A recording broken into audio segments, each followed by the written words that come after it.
Rollcage is one of my favorite racing games of all time. Released in 1999, it's a combat racer whose cars are indestructible, can drive in any orientation, and can stick to walls and ceilings as they drive at blistering speeds. It's fast-paced, colorful, and the weapons are a delight to use. It was followed up in 2000 with Rollcage Stage 2, released in North America as Death Track Racing.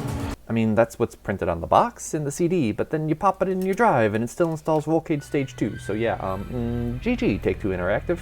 The sequel added more weapons, the ability for pickups to be upgraded with a second pickup of the same type, and many more game modes. Then, the series kinda dropped off the face of the earth. Now I'm kind of late to discovering this, but I was wandering the expo floor at PAX East when I was whipped back in time by nearly 20 years upon first catching sight of the booth for Caged Element's upcoming combat racer, Grip. It's Grip, right? It's a Grip? Grid? Grip. Grip feels like a fusion of Rollcage and Stage 2. Some tracks feeling more like the first game, and some of them definitely feeling like the stunt tracks in the second.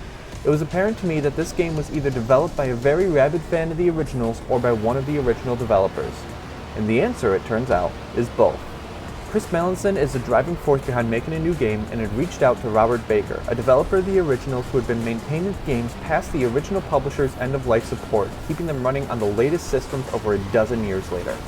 So I contacted him, asked him if he wanted to do a new kind of game in that vein, because I was like looking for Rollcage 3, which, Firebugs came out. I don't know if you know what that is. Yeah. It was similar, but it was, it didn't have the same feel. So I really wanted to play another game like that, so we just decided to make one. Grip originally appeared on Kickstarter, but then decided to take the early access route as a way to get the community more involved in the production. Publisher Wired Productions took notice and stepped in, and now the game is slated for a 2018 release on not just PC, but on all of the current generation consoles as well.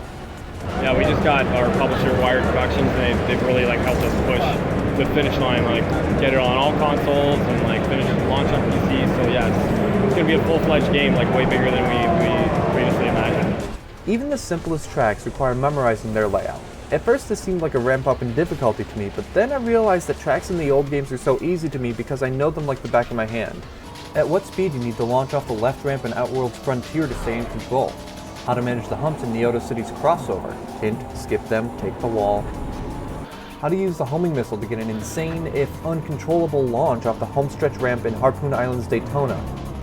And for Pete's sake, stop at the end of the S-curve on Sapphire Springs skid pan. Just stop, no, please, stop! Okay. And so the tracks in Grip aren't unfair, they're simply new, with new quirks to learn, new racing lines to figure out, and with new weapons to use on them. Old favorites return, like a homing missile, a leader missile, a shield, and even a version of the much-loved driller missiles.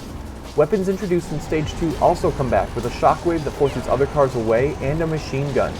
And while not all of the new weapons have yet been revealed, there's already a cluster of spears you fire that attaches to the back of an opponent's car, gives them a moment to wonder where it all went wrong, then blasts them clear off the road.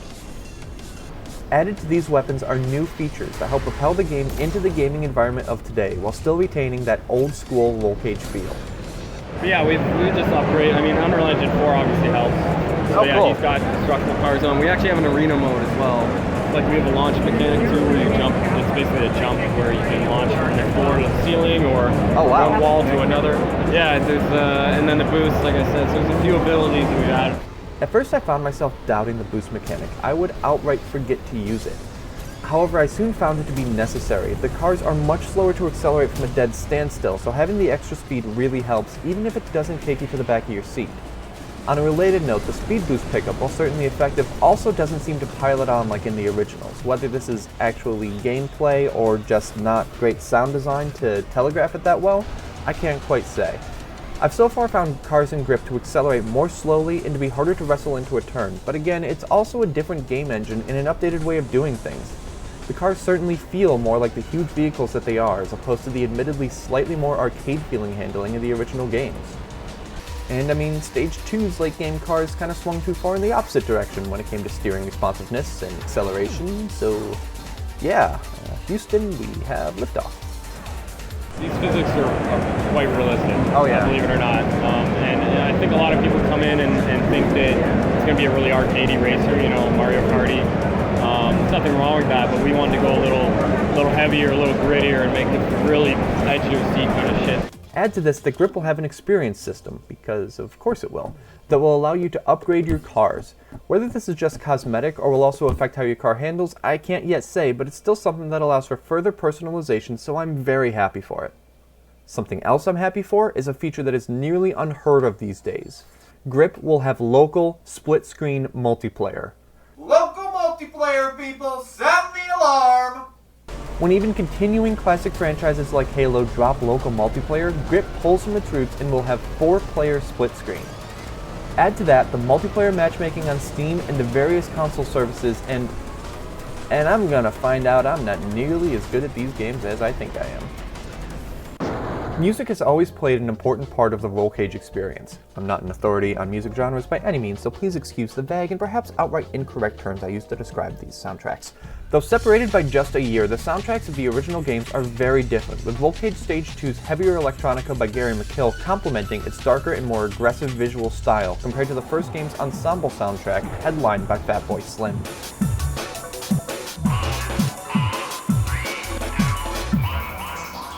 Grip's soundtrack will take more cues from Stage 2 while simultaneously upgrading it for 2018, just like the rest of the game, taking the trance and drum and bass roots and giving it more punch, with half a dozen different artists excited to be a part of Rollcage's revival. There's still more polish to be made on the game, more tracks to make, more feedback to gather from early access players. There's a story on the website, similar to the backstory outlined in the first game's manual, just dialed up to 11, that might play a heavy part in the campaign mode, something that Chris mentioned offhand and I unfortunately didn't think to follow up with. There's so many exciting things and I cannot wait for the full release of this game. Anyone who sees it for the first time is like just who is a Rollcage fan is just floored. They're just so happy that it's there. Grip is scheduled for a 2018 release on PC, Xbox One, PlayStation 4, and Nintendo Switch. And if you enjoyed this video and want to see more like it, let me know down below. This is a different format for me, but I had a lot of fun with it. Be sure to subscribe as well as support and follow on any of the social media accounts that you see right here. Thank you so much for watching, have a good one, and I will see you next time.